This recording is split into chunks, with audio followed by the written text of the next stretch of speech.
maaltu na yaadessa akka keetiif malee gooftaa jiraachuun koo yaada keetiin malee narraa ga'uun koo akka keetiif malee gooftaa jiraachuun koo yaada keetiin malee narraa ga'uun koo diinni koo deessuus waa'ee koo baay'isaa ati waan na beektuuf maaltu na yaadessa akka keetiif malee gooftaa jiraachuun koo yaada keetiin malee narraa ga'uun koo akka keetiif malee gooftaa jiraachuun koo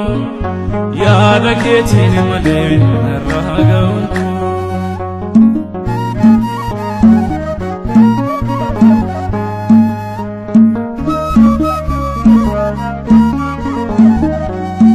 halkan baay'ee darbee guyyaan gidiraan koo lakkaawwamee dhumuu karoorri diina koo maqaa kan kun taane naaf laatus falmaan koo anaanan yaaddesu waan jirtuuf dura koo anu yaaddoon qabu si waliin adeemee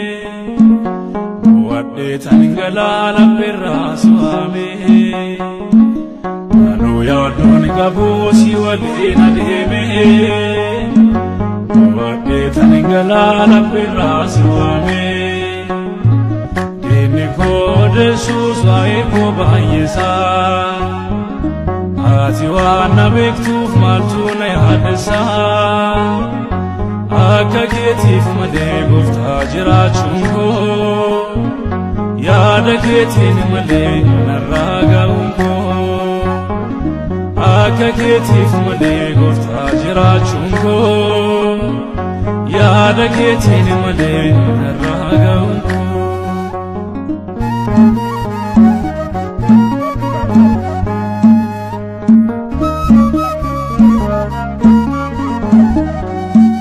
waa'ee koo deessuuf diinni kaayeffatus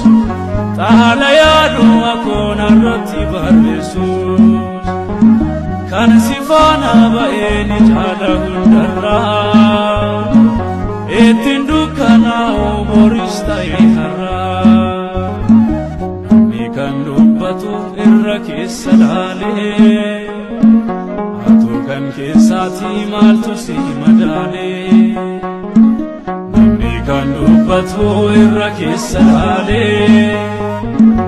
atu kan keessaatii maaltu si madaalee diinni koo deessuus waa'ee koo baay'isaa ati waan na beektuuf maaltu na yaadessa akka keetiif malee gooftaa jiraachuun koo yaada keetiin malee narraa ga'uun koo akka keetiif malee gooftaa jiraachuun koo yaada keetiin malee narraa ga'uun koo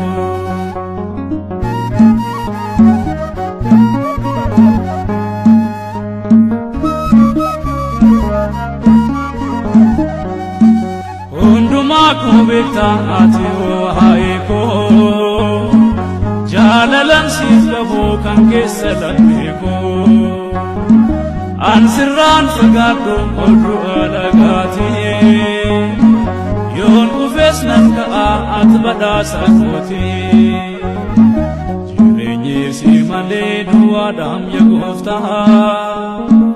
dhuma koo bareechi naaf laadhu buufata jireenyi si malee duwwaadhaam yaa gooftaa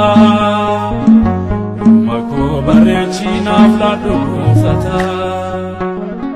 diinni koo deessuus waa'ee koo baay'isaa